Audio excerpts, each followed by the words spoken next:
Professor Deepika Valecha from Department of Commerce in Banking and Insurance. Today we will be discussing about non-performing assets, which is a topic in financial reporting and analysis subject of third year banking and insurance and also in TY.BCBI. Now, first of all, we'll see what are the various topics we will be covering in this particular video. We will see about introduction to non-performing assets, factors contributing NPA, impact of non-performing assets, classification, provisions of non-performing assets, and what is the practical problem which is expected in university based on this particular topic. Now, let us start with the introduction part of this particular topic. An asset which ceases to generate any income or the repayment of the principal amount to bank is termed as non-performing asset. For example, if bank is giving loan to Mr. A and if Mr. A is not repaying the installment amount after 2 to 3 months, or they stop paying the installment amount of their loan, then that particular bank loan will be considered as non-performing asset for that particular bank. Now, there are various examples of it, like an asset if the duration of the repayment of the amount is if it is more than 180 days. There are the examples like term loan if it is more than overdue more than 90 days, overdraft or cash credit facility, that is the account remains out of the order continuously, and we also have bills purchased and discounted overdue for more than 180 days. Continuing further, there are the various factors which contribute to non-performing assets.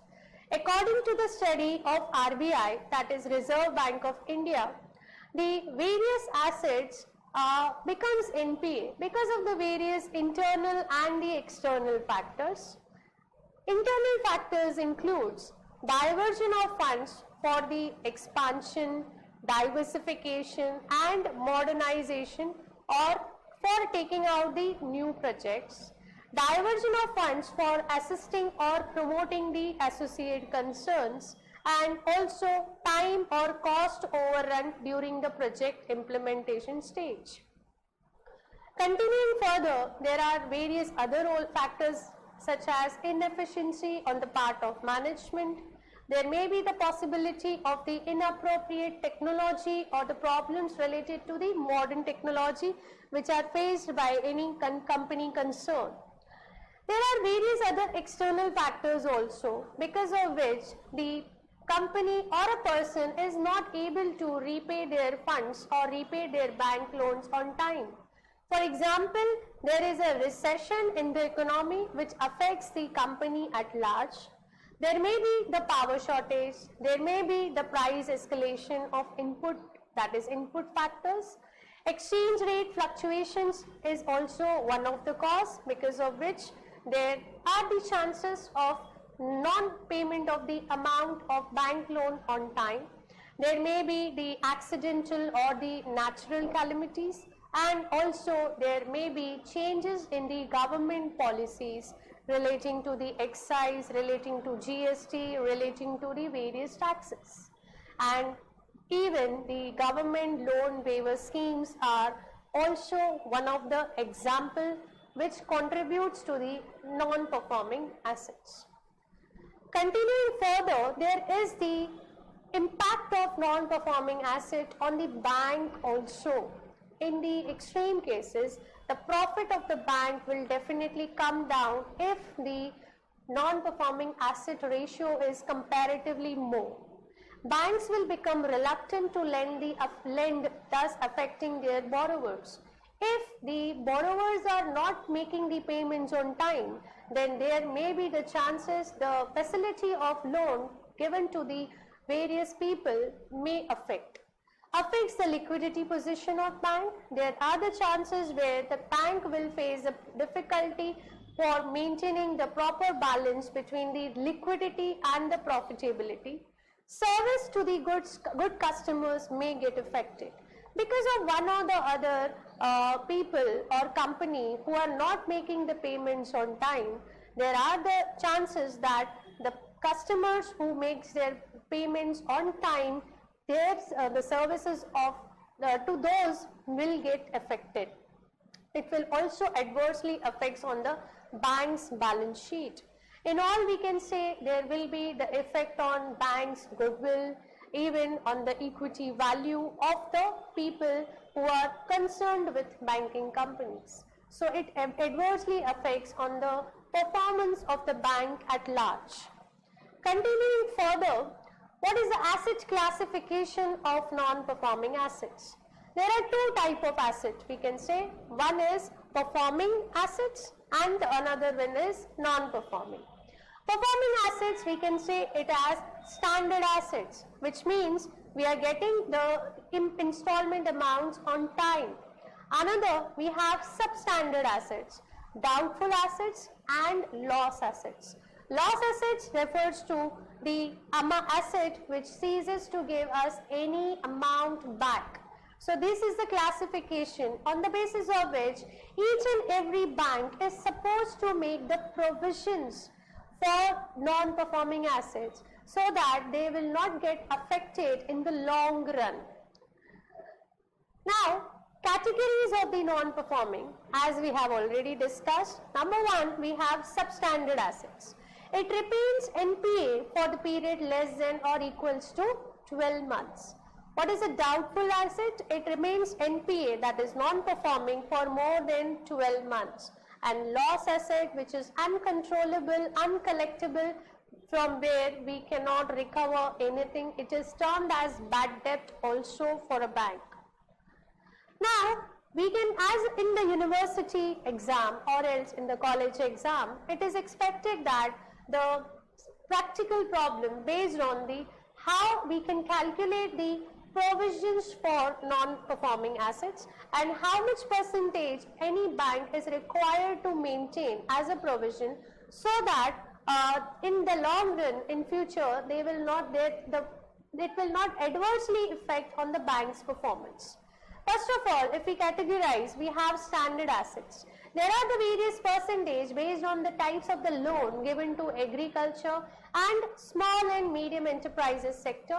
The percentage of provision which a bank is required to maintain is 0.25% of that particular loan amount. Secondly, if we come across with the real estate sector, we have 1% of the particular asset, we have to keep it as a provision. If we talk about the other advances apart from agriculture, SME and real estate sector, a bank is required to maintain 0.4% of the loan amount, or else you can say asset amount, as a NPA. Coming to the substandard assets, there are two types of substandard assets. One, which are secured by any of the asset or any of the security, like for example, possibly we have kept that we have granted the loan on the basis of any or the one or the other security. If the asset is secured, the percentage of provision is 15%. If the asset is not secured, then the percentage is vary, that is 25%. Coming to the doubtful assets, which are more NPA for more than 12 months, here as well we have two categories. Number one, secured, and number two, unsecured. If the asset is secured up to 1 year, the percentage of provision is 25%. If it is between 1 to 3 years, the percentage is 40%. And if the asset is secured for more than 3 years, then the percentage of provision is 100%. In case of unsecured asset, the provision of NPA is 100%. Coming to the last category, which is loss asset, here we need to maintain the percentage of 100% on NPA. Now, coming to one of the example, a basic example which is expected for a practical sum in the exam. See, we have from the following information, find out the provision of non-performing assets required to be made by ABC Bank Limited for the year 2020-21. Here, a bank is giving you the details about which are the categories of assets they are having and how much amount they have granted the loan. The question is asked like how much provision of asset the bank is required to maintain. First of all, we have substandard asset. Here it is clearly mentioned the percentage, the type of our substandard asset is secured. Now, as we are already seeing here in the first slide, for substandard assets, if it is secured, the percentage of provision is 15%. So here, if we talk about sum, how much percentage we are expecting to calculate? 15% on 300 lakhs. Coming to second, we have standard assets. For standard assets, if here anything is not given, like if it is the agricultural asset, whether it is SME asset or whether any other type of asset, we will consider this in the third category of other assets. Here the percentage of provision which we are required to maintain will be 0.4% or 0.400% of 200 lakhs. As you can see here on the top, it is mentioned rupees in lakhs. Coming to the third category, we have doubtful assets. It is already mentioned the assets are secured. If it is up to 1 year, we have to create the provision of 25% as per the chart which is already explained now. If it is 1 to 3 years, we have to create the percentage of provision of 40%, and if it is more than that, we have to create the percentage as 100%. So here, if up to 1 year, we need to calculate 25% of 90 lakhs, then 40% of 60 lakhs and 100% of 40 lakhs. Coming to the last category, we have loss assets. In this loss assets, we have to create a percentage of 100%. That means 100% of 30 lakhs, that will be 30 lakhs only.